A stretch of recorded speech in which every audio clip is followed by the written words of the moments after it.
There's so many issues that have happened over the years, decades in fact, with Indigenous communities, whether it's residential schools, the treatment of murdered and missing Indigenous women, water issues. We won't get to them all today, but we'll try to touch on a few of them from your perspective in the local community.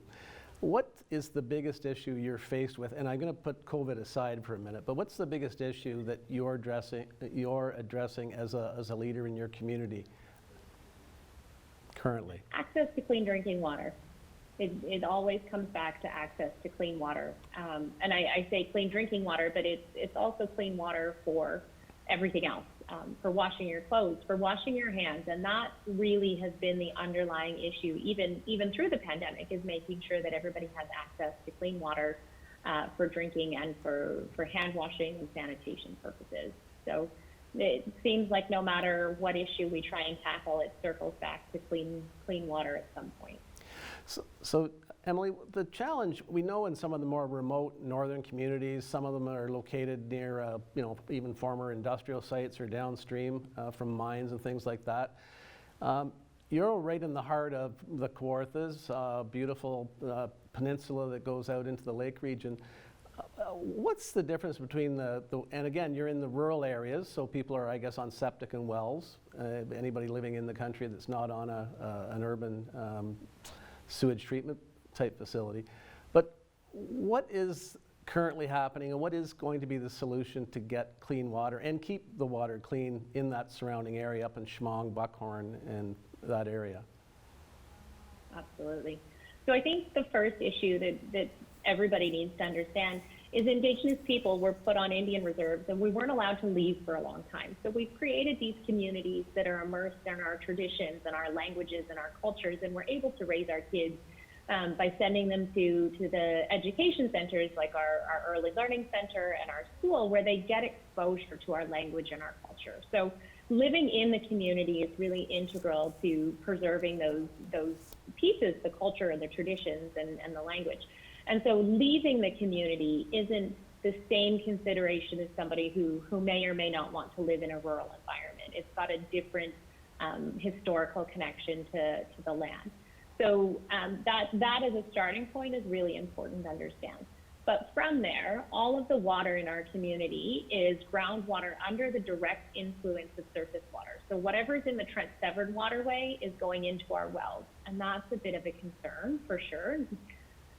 But then also, ensuring that every household in our growing community has access to clean water is the big thing. So the solution is a water treatment plant, just like you would find in Lakefield or Millbrook, very similar to that provides clean water to all of our households. And that's what we're working towards. And we've been working towards that since before I was born, actually. So. Do you see light at the end of the tunnel? Do you have other plans in the works? Do you see funding being derived for that? I hope so. That's certainly our goal and our plan. Last summer, we received $2.6 million that's required to design that water treatment plant. So you have to have an engineer come in and they have to say exactly where the water intake is going to go, and they have to make sure that that's a clean, safe space to have the intake. And they have to, design what the electrical panel and the filtration system is going to look like for that water treatment plant. And then they have to figure out where the water tower is going to go and where all of the pipes are going to go. And so that's the part that we're working on right now. And hopefully the federal government wants to see that $2 million grow into a real water treatment facility. So it's not just another study or another design, but it's something tangible at the end of the day. So we're hopeful that once we have the commitment of that design funding, we will get the commitment of the money we need to build the plant. And that is always a challenge. It costs so much just to figure out what you need to do, but back in the day you could build water treatment plants for a few $1 million, and now that just gets you some plans and sort of lays out the groundwork for that. You mentioned the growth of your community. What is the current population and what type of growth are you seeing? And is that coming from within, or are you seeing people moving back to Curve Lake from other places? Our population sits somewhere between 23 and 2,700, and that's not just members. Those are people who live in the community, whether they rent homes from community members or what. We sit in between those two numbers. And absolutely, we have community members constantly reaching out to find out how they can build a house here, how they can come home, where they can look for rentals. So we definitely are looking towards growth. We have recently had a study completed on the growth of our school population. We don't have that. I don't have that number with me, but it's certainly something that we're looking at, and you can see that our community is going to continue to grow. Yes, and do you have enough land to grow? I mean, obviously, there's No. potential for lots more land that could be under your care and control, and it is in many ways spiritually already, but is that something, or are you limited to the space that came about by the Williams and other treaties? We've owned some land that's not actually reserve land yet under sort of that Indian Act process.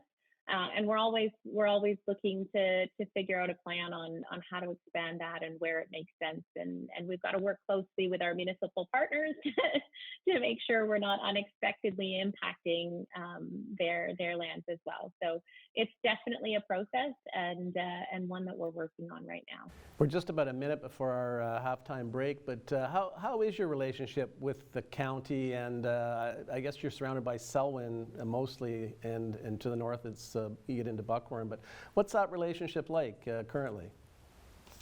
We have a good, solid relationship with Selwyn and the county and the city.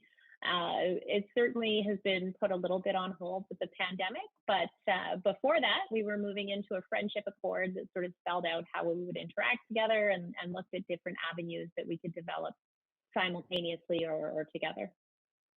And do you have any formal relationships with the county or the city, or do you serve on any boards or committees together? Not officially, there's nothing in writing, but we certainly end up sitting at the same tables on a regular basis.